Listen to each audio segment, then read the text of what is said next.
बनारस की ज्ञानवापी मस्जिद के नीचे मंदिर के आसार तलाश करने और इसकी खुदाई करने के मामले में सिविल अदालत के फैसले पर इलाहाबाद हाईकोर्ट ने रोक लगा दी है।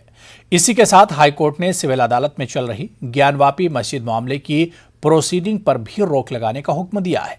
सुन्नी सेंट्रल वक्फ बोर्ड और अंजुमन इंतजामिया कमेटी की अर्जी पर तवील समाअत के बाद हाईकोर्ट ने यह फैसला सुनाया है।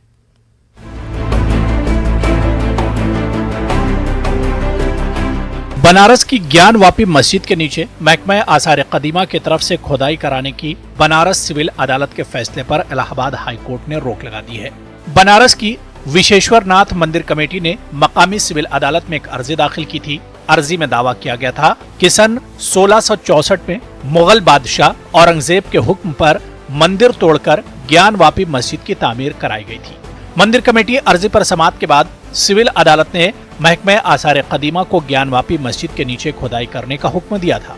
मकामी अदालत के इस फैसले के खिलाफ सुन्नी सेंट्रल वक्फ बोर्ड और अंजुमन इंतजामिया कमेटी ने इलाहाबाद हाईकोर्ट में अर्जी दाखिल की थी।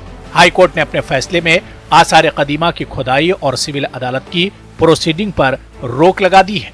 ये याचिका जो थी मस्जिद कमेटी की तरफ से थी और उसमें इस बात को चैलेंज किया गया था कि जब हाई कोर्ट में ऑलरेडी 15 मार्च को जजमेंट रिजर्व हो चुका मेन जो केस था जिसमें मेंटेनेबिलिटी ऑफ सूट से रिलेटेड इशू पेंडिंग था हाई कोर्ट में और जिसमें 3 महीने बहस हो करके मार्च में हाई कोर्ट ने जजमेंट रिजर्व कर लिया था।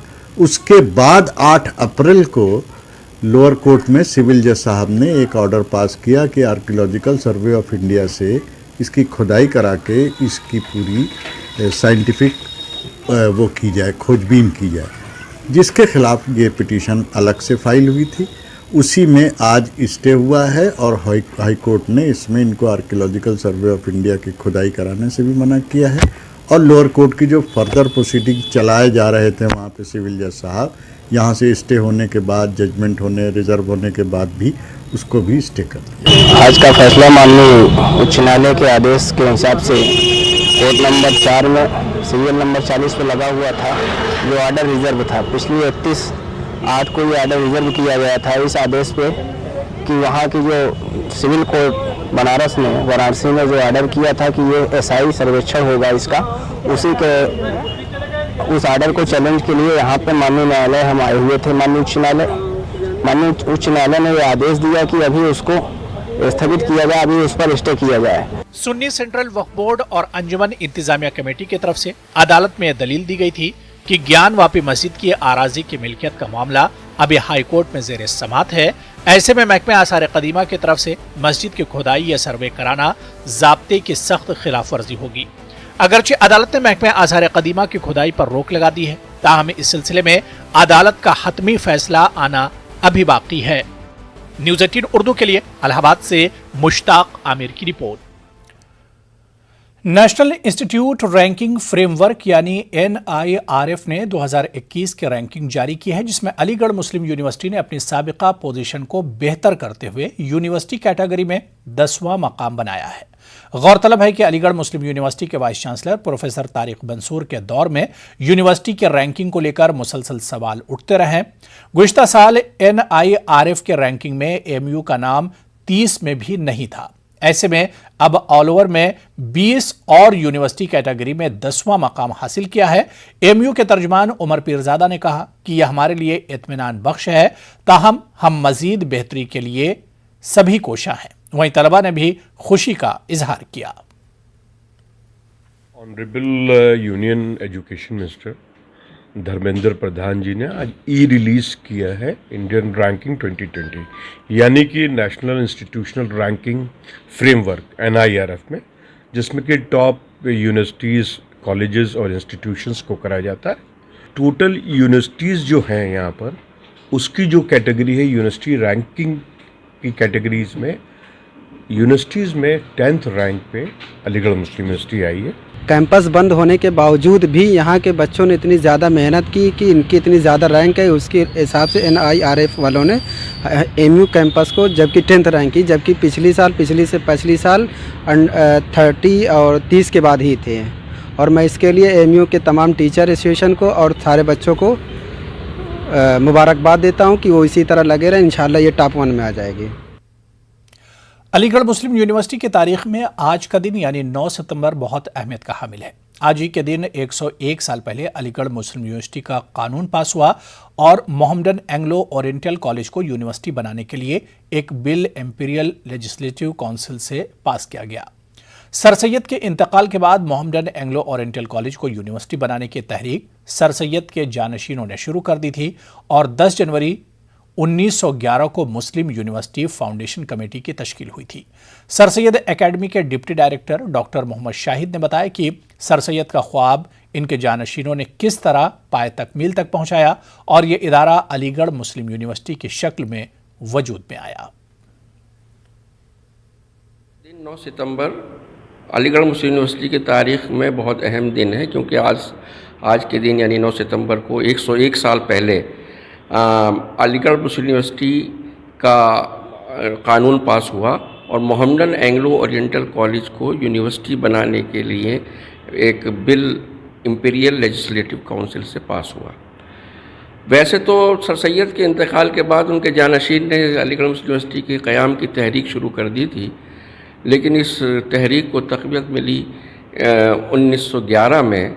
10 जनवरी 1911 को मुस्लिम यूनिवर्सिटी फाउंडेशन कमेटी का तश्कील किया गया, जिसके सदर थे हिज एक्सेलेंसी सर आगा ख़ान और सेक्रेटरी वक़ारुल मुल्क थे। और इसमें तमाम मिल्लत के अकाबरीन, मुस्लिम इदारों के सरबराह, वकला, नवाबीन और मिल्लत के नुमाइंदा अशख़ास को रखा गया था।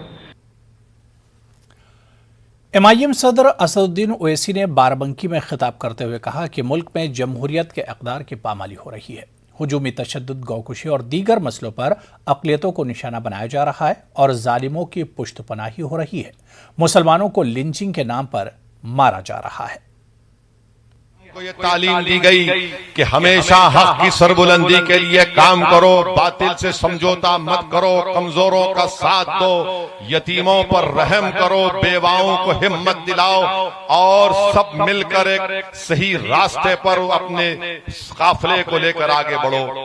मेरे अजीज दोस्तों और बुजुर्गों, मैं इस बात का इकरार करता हूं कि 2014 से जब से मुल्क में बीजेपी की हुकूमत बनी, जब से इस मुल्क के प्रधानमंत्री नरेंद्र मोदी बने, एक मंसूबाबंद तरीके से इस मुल्क के सेकुलरिज्म को कमजोर करने की पूरी कोशिशें की जा रही हैं। 2014 से हम देख रहे हैं कि कभी मॉब लिंचिंग के नाम पर खास तौर से मुस्लिम और दलितों को निशाना बनाया जाता है।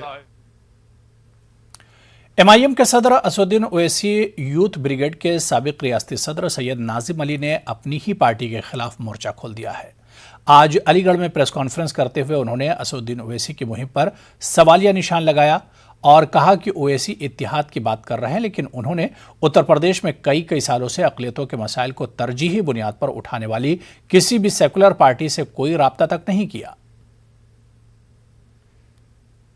हैदराबाद से बैरिस्टर असदुद्दीन ओवैसी साहब जिस तरीके से जो दावा कर रहे हैं कि हम मुसलमानों के नेता हैं, हम मुसलमानों के इशूज़ पे काम करते हैं, मुसलमानों को ताकत देने आए हैं, इत्तेहाद कायम करने आए हैं, असल में वो इत्तेहाद नहीं करने आए हैं, वो झूठ बोल रहे हैं। अगर उनका मकसद इत्तेहाद कायम करना होता तो वो सबसे पहले पीस पार्टी, राष्ट्रीय उलेमा काउंसिल, परचम पार्टी ऑफ इंडिया जैसे संगठनों से मिलने की कोशिश करते, क्योंकि ये लोग 20 बरस यहाँ पे उन्हीं मुद्दों पर काम किए हैं जिन पे ओवैसी साहब आज बोलते हैं। ये ग्राउंड पर मसलों को उठाए हैं जहां ये ओवैसी साहब बड़े मंचों पे इन बातों को रख रहे हैं। तो ओवैसी साहब का अगर मकसद इत्तेहाद होता तो ये इनसे इत्तेहाद करते। आगे बढ़ेंगे। उत्तर प्रदेश में वायरल फीवर लगातार बढ़ता जा रहा है। फिरोजाबाद के बाद कानपुर में भी वायरल फीवर से 31 मौतें हो चुकी हैं।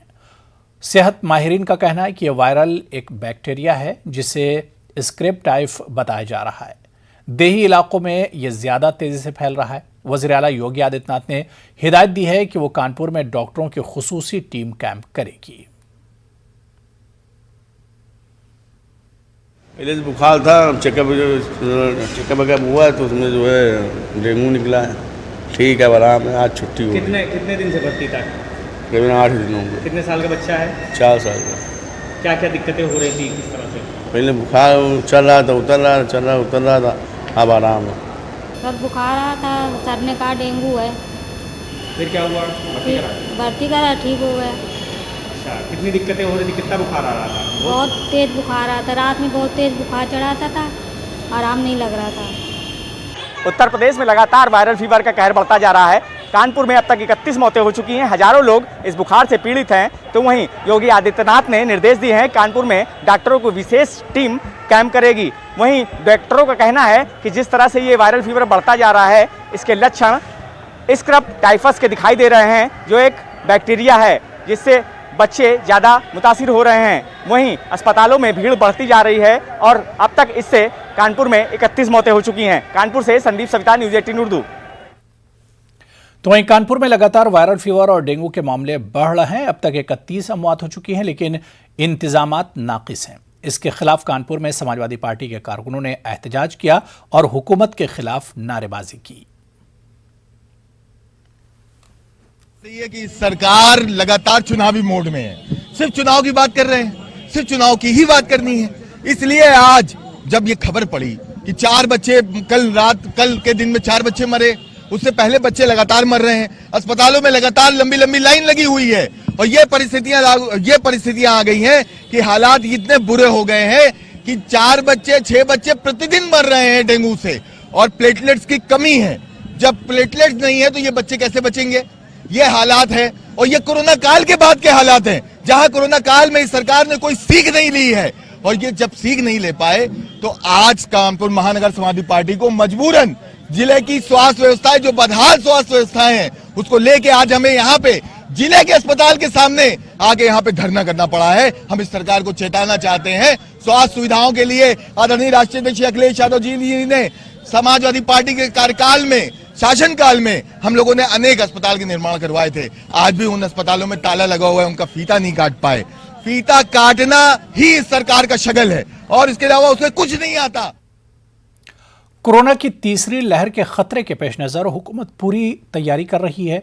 इसी की कड़ी में गाजियाबाद के जिला अस्पताल में आज एक बड़े ऑक्सीजन प्लांट का मरकजी वजीर वीके सिंह ने इफ्तिताह किया। इस मौके पर वीके सिंह ने अस्पताल का जायजा भी लिया। मरकजी वजीर ने डेंगू को लेकर भी तैयारियों का जायजा लिया और जरूरी हिदायत दी। आपको याद होगा, तीसरी लहर के लिए हमने कहा था कि आएगी नहीं आएगी, बड़ी आएगी छोटी आएगी, उससे हमारा मतलब नहीं है। हमारा मतलब है पूरी तरह से तैयार रहने का और उस तैयारी के लिहाज से आज 5 और प्लांट्स का हम शुरुआत कर रहे हैं। ये पीएम केयर के द्वारा लगाया है, ये सबसे बड़ा प्लांट है हमारा, 1000 कैपेसिटी का। और कोशिश हमारी ये है कि जहाँ पर भी हमें ज़रूरत थी वहाँ पर ऑक्सीजन की सुविधा लाई जाए। गाजियाबाद में एक अहलिया ने खुद ही अपने ऊपर जानलेवा हमला करवाया ताकि वो अपने शौहर और बेटे को फंसा सके। इसका इंकशाफ पुलिस ने किया है। पुलिस की जांच के मुताबिक बीवी ने अपने आशिक के साथ मिलकर साजिश रची। पुलिस ने इस मामले में 3 अफराद को गिरफ्तार किया है। पुलिस मजीद मुलजिमीन को तलाश कर रही है।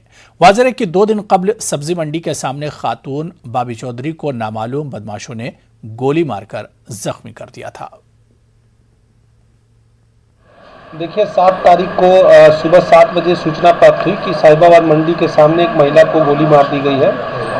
उस सूचना पे पुलिस बल पहुंचा और पंजीकृत किया गया। महिला ने अपने बेटे और पति पे आरोप लगाया था, लेकिन शुरुआती जांच पड़ताल में थोड़ा सा दुविधापूर्ण स्थिति महिला की लगी। उसके बाद जांच पड़ताल की गई, CDR एनालिसिस की गई, CCTV फुटेज वगैरह खंगाले गए तो ज्ञात हुआ कि महिला ने अपने बेटे और अपने पति को फंसाने के लिए और अपनी जो प्रॉपर्टी है उस पर कब्जा जमाने के लिए इन लोगों के नाम अब स्वयं घटना तारीख करा के अपने मित्र विजय बैसला के माध्यम से और एक FIR पंजीकृत कराई है, जिसपे महिला को और विजय बैसला को उसके साथी सुनील नागर को पकड़कर न्यायिक कब्जा में भेजा जा रहा है।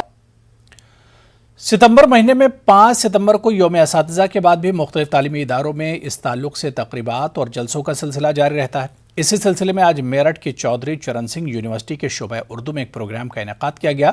शोबा उर्दू और बज़्म उर्दू के इश्तराक से मुनक़िदा प्रोग्राम में शोबे के मौजूदा और साबिक़ा तालिब इल्मों ने असातिज़ा की अज़मत का एतराफ़ करते हुए इनका एजाज़ किया।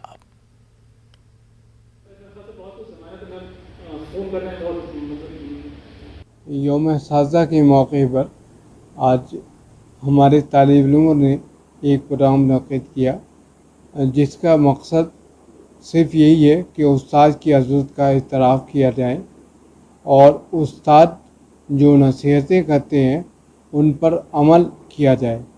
ज़िंदगी में उस्ताद के बग़ैर आप कहीं नहीं आगे बढ़ सकते, कभी तरक्की नहीं कर सकते, बल्कि वो उस्ताद जो तालीम के साथ मतलब हर्फ शनासी के साथ आपकी तरबियत भी करते हैं, वो उस्ताद वाकई समाज के बीमार होते हैं और वो उस्ताद समाज को एक नई समत ले जाने की कोशिश भी करते हैं। चलिए यहाँ पर रुकेंगे फिलहाल छोटे से ब्रेक के लिए।